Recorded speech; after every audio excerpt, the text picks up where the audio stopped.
Happy holidays, everybody. Welcome to the Sean Ward Show. I'm Sean, and this is Volume 3 of Ask Sean.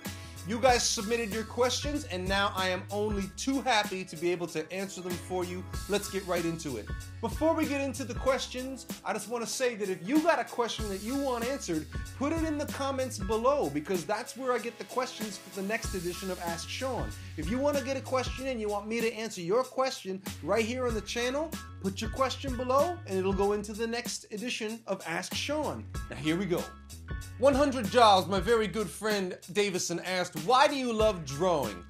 Well, gotta put a caveat. It's not so much that I love drawing, I love cartooning. And why I love cartooning, I kinda gotta tell you with a story.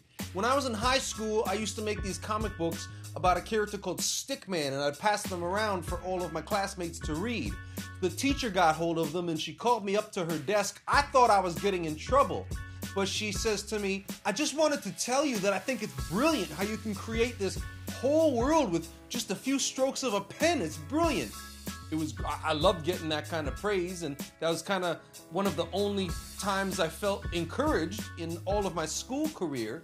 But it also gives you the answer to why I love to draw, because you can create literally an entire world. I've talked about it before, how I feel like comics is the best medium, period, to transmit an idea, period. Neil Adams will tell you about this. Anybody who does comics will tell you about this. The magic of comics is what happens in between the pictures, in the gutter, in the panel, because it gives you the information in the panel, and you got the next panel, and it's your mind that has to connect the two. This one girl, she used to look at my comics and she would compliment me on the animation. On the animation. It's still images on a printed page, so I always took that to mean that in her mind, the thing is jumping up out of the page and coming to life right in front of her. I'll take that as a compliment, and that reaction and the fact that you can create that reality and the fact that comics is the greatest medium to transmit any kind of deep idea is why I love doing it. Longtime viewer Nman327 says, what is your favorite comic book series? I almost feel like I'm duty-bound to say The Amazing Spider-Man, but like for a comic book that has gone on for hundreds and hundreds and hundreds of issues, you probably gotta, like, almost out of fairness, whittle that down to a particular run. So I'll give you a few. My favorite comic book series would include stuff like Madman by Mike Allred. My absolute favorite story ever is Fantastic Four Iron Man Big in Japan, because it so messes with the form and the content's awareness of itself as a comic book. Like there's one part where Reed Richards is talking about, he meets these two-dimensional creatures and he deciphers their language and deduces that they're talking about blah blah blah on the next page, and he's going, that must be some weird way that they calculate time. And then when some monster rips through the page, he's actually ripping through the paper of the page, and Mr. Fantastic's going all around it and stuff. It's crazy. I highly encourage you all to seek it out. The Dark Knight Returns by Frank Miller, a classic. Nobody can ever overstate the importance of that book for good reason. And then Batman Year 100 by Paul Pope is brilliant, just if you're a Batman fan, and what new stuff it brings to the Batman legend. And Paul Pope's mastery of the form is brilliant. There's a few for you to check out. Tim Javier says, which villains do you think might come on The Amazing Spider-Man 3? You think Venom or Carnage will come out? Well, we all know now that The Amazing Spider-Man 3 is likely not going to happen as far as a follow-up to, The Amazing Spider-Man movies starring Andrew Garfield. If they were to continue that series, yeah, they were going to bring out Venom and they were going to do the whole Sinister Six thing and all that kind of stuff. Now that it looks like, whether Marvel's involved or not, it looks like they're going to reboot Spider-Man one way or the other. I would really like to see Dr. Octopus. I'd like to see a new take on Dr. Octopus. I love Spider-Man 2, don't get me wrong. One of my favorite movies of all time. But I'm just curious to see what different you could do with it, given what we've seen in the comics with Superior Spider-Man and all that kind of stuff. Venom, I have no interest in seeing on the movie screen, whatever. I mean, I'm glad people like him. I've been vitriolic towards Venom in the past, but I don't want to be like a hater or nothing. He's just not my favorite. So two villains I think that would just kill it in a movie are Mysterio and the Chameleon. I think the Chameleon could present a crazy challenge to Spider-Man and make him just crazy. And then Mysterio, because he's got all that mental manipulation stuff, I just think that they could do really cool stuff with the special effects. Do you remember in Batman Begins, there was that part where Batman got the Scarecrow on his own fear gas, and when the guy was looking at Batman, his face was all like the worms dripping off of it, and it was all black and stuff. I was thinking that was like a little snapshot at the kind of thing we could expect from Mysterio being the villain in a big Spider-Man movie. Those are just a couple of picks. I'd love to see Electro. I'd like to see done right. I've got nostalgic fondness for Electro. I love Spider-Man, and I love his cast of villains. So there's just so many to choose from. I would love to see them do the whole downfall of the Stacy family properly, because in the comic books it was Dr. Octopus that killed Captain Stacy, and then the whole Gwen Stacy thing happened pretty soon after that. But I mean, it comes back to this whole idea that I had that Spider-Man at this stage would be better suited to a TV show than he would to a movie, because you could play that stuff out more, right? So imagine if Dr. Octopus killed Captain Stacy in like season 2 or 3, and then the death of Gwen Stacy happens like season 3 or 4, right? This kind of thing. I just think that the nature of Spider-Man and how much there is to the comic stories and how much story there is there to cram into it, that you could really do a great job with the TV show. And I know I've been seeing a lot of posts on the internet. I'm not the only one thinking like this. I'll be very, very happy to take credit for the idea when it comes out. And more I'm starting to think that it's an inevitability. So here's what you do. You make a Spider-Man TV show, a proper like network 20-episode season thing, and at the same time you reboot the movies as kiddie fare in animation. Oh my God. Imagine a Pixar or just straight up Disney animated Spider-Man movie that's like family friendly. Oh my God, I would love to see it. And you could get away with putting that out at the same time as there's a live action TV show that's a little more adult on TV. It's a slam dunk. I don't know why they're not doing it already. Yes, I'm a big nerd, and yes, I think about this stuff way too much. Nightwing says, what is your favorite thing to do in the fall? Go for a long walk. There's something about the fall. I think it's because, back in the day when we were kids and fall would be like school starting up, and that means you're going to be meeting new people. There's a feeling of rebirth in the air. There's a feeling of anything's possible. There's a feeling of I'm really going to do it this time.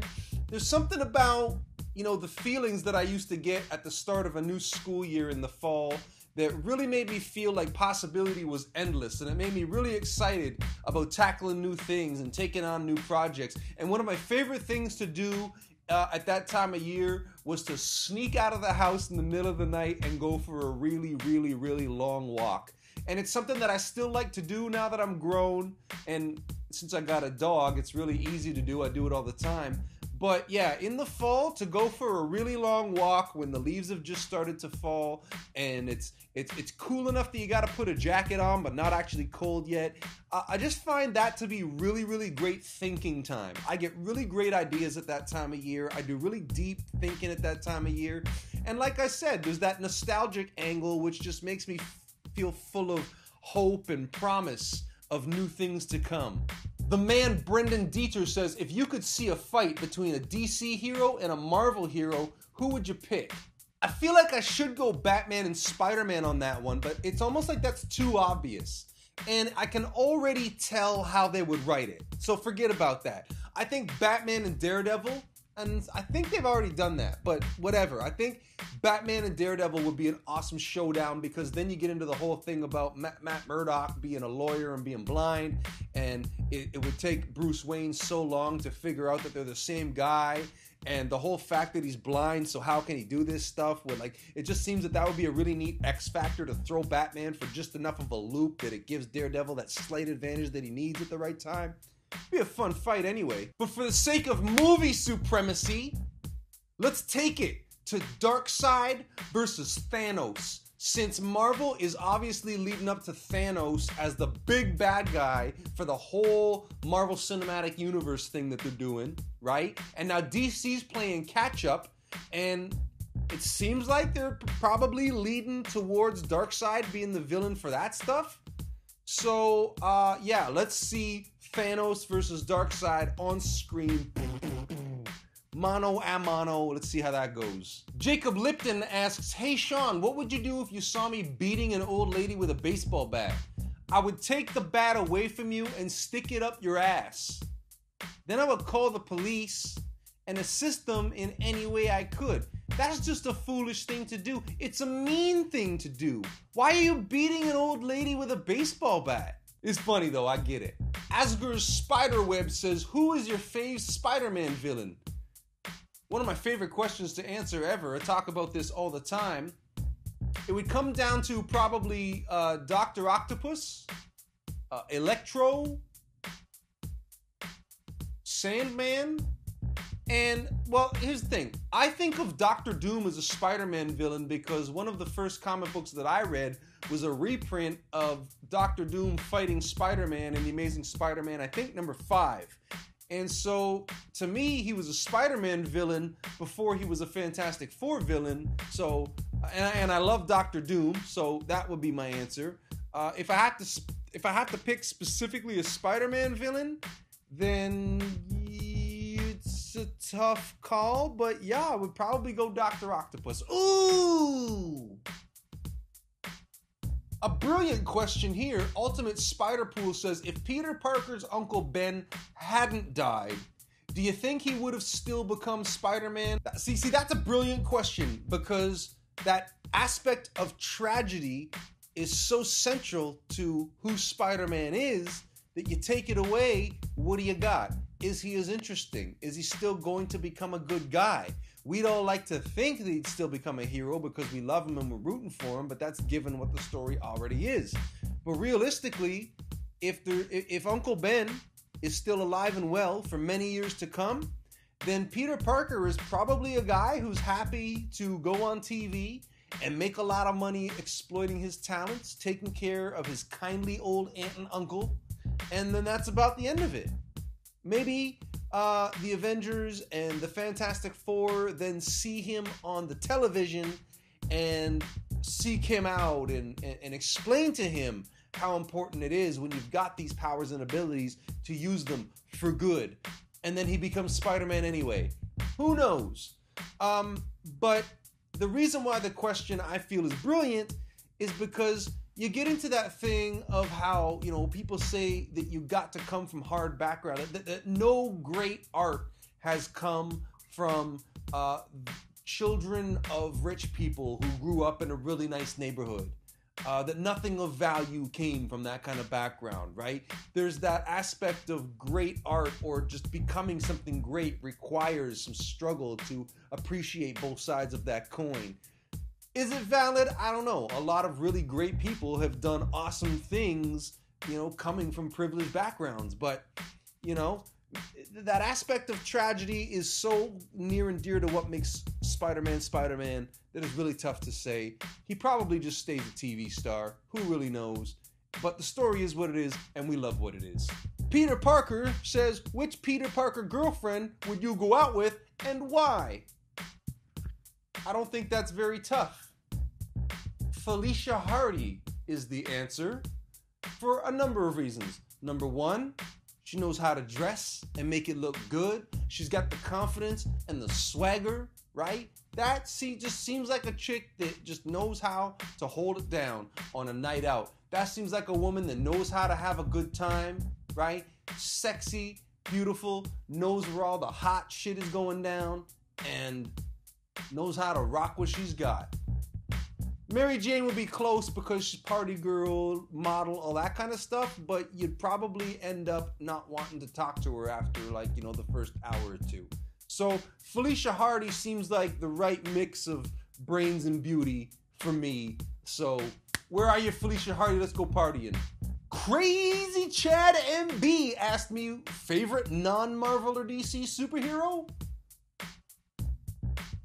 You've heard me talk before about Madman by Mike Allred, but I also got to throw into the pot Savage Dragon by Erik Larson. That was one of my favorite series when I was a teenager, and those would be the two. Yeah, Madman and Savage Dragon.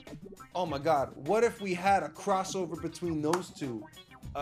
Madman has some reason to go to Chicago, and Savage Dragon being a member of the police force, and so he's not really down with all of the kind of crazy magic alt pop stuff that Madman represents. That'd be a great series. I would buy every issue of that, and I'd be halfway offended if they didn't invite me to do a variant cover. And I saved this question for last. Andrew Rock On asked, what are some upcoming videos we can expect in the new year? So dovetailing into the end here, what's coming up for the new year is stuff like a cross-universe, a certain hugely popular DC character mixed with a hugely popular Marvel property. I've got a concept for that good to go. Me and a writer friend of mine have just worked on a whole new take on the death and return of Superman. We want to present that in a way nobody ever has before. These comics pages on the wall here that you've been seeing up on the wall behind me, week in and week out for many months. This has actually turned into something that I want to do on video here on the channel for y'all. So check that out. Let's talk a little more candidly now about the channel. Basically, here's what's going on for 2015.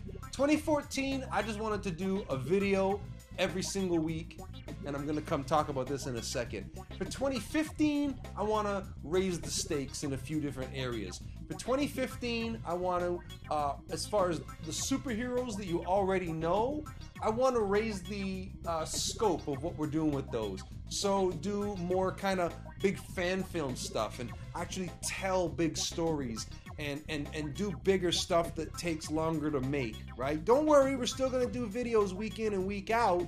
You might be seeing a little more behind the scenes action when we're making the bigger projects. But I mean, I've got, who cares? I'll just tell you. I got a Batman versus X-Men thing that I want to do. I got a Superman versus Batman thing that I want to do that has to do with the Man of Steel movie. And a few things like that, a unique take on Spider-Verse, right? A lot of this kind of stuff I want to do that's going to take a little more than, you know, a few days out of the week to do. But I also want to make it more about my comic books, because my comic books are what, you know, I was really all about before I was ever doing videos. And this was my whole life for a really long time. It was such an important part of what got me here. But see, the way that I was marketing my comic books back in the day, it's kind of like I needed the internet and the social web to come out and mature and become what it's become in order for me to continue doing what I wanted to do right here. So I've actually got a project, comics-wise, that I'm involved in right now. It's already started. I'm already working on it. And so you're going to be seeing a lot more of that. And so between making those superhero movies and making the comic stuff and then releasing and promoting the comic stuff, there's a lot more travel that's involved in that. So you're going to see me at a lot more Comic-Cons. And then, you know, really new and interesting ways to promote the comics, right? I want to share that with you, because the whole thing about me being an artist and making, forget about videos, just making content for people to consume, there's a point at which you got to address that question of why do we bother? What are we waking up in the morning for? You know what I'm saying? And for me, it's all about trying to live my life as an example, live my life as close as I can to this thing that I think people should try to be. You know what I mean? So battery's dead. Okay, the camera just cut out. The battery ran out. So whatever I was on about, the point is that I want to express even more of me and my creative vision for all of you. And I want to do some really cool stuff both on the video screen and on the printed page for you all to enjoy out there, because you've given me this incredible life, this feeling that my dreams are continuously coming true in ways I could have never predicted or planned. So I just want to entertain you, inform you, and, you know, if we're all really lucky, maybe even to some degree enlighten you. with that all said, we come to the end of the video, and here's a point that I would love to talk about. If you're still watching this at this point, that means that you are a real deal fan, a viewer. I gotta assume that you're already subscribed and that you've already seen a ton of the videos on this channel. So this is a little moment from me and you. This video marks 1 whole year of putting a video up every single week. I decided late last year to just try this whole thing of a predictable schedule and a reliable upload schedule and put a video up every week. Because why not? Let's just do it and see what happens. And what's happened is that the audience on the channel has doubled and the views have grown like crazy.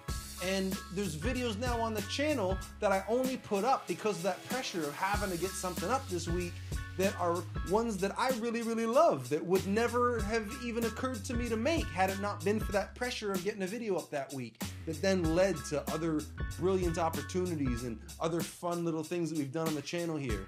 So I just want to pour all of my heart and my creativity into this channel and put it all up on offer for you guys to enjoy. And I hope you're liking what you're seeing. I hope you're enjoying what you're watching. And I hope you'll stick with me in 2015 as we do even more crazy things and go more awesome places and do awesome stuff.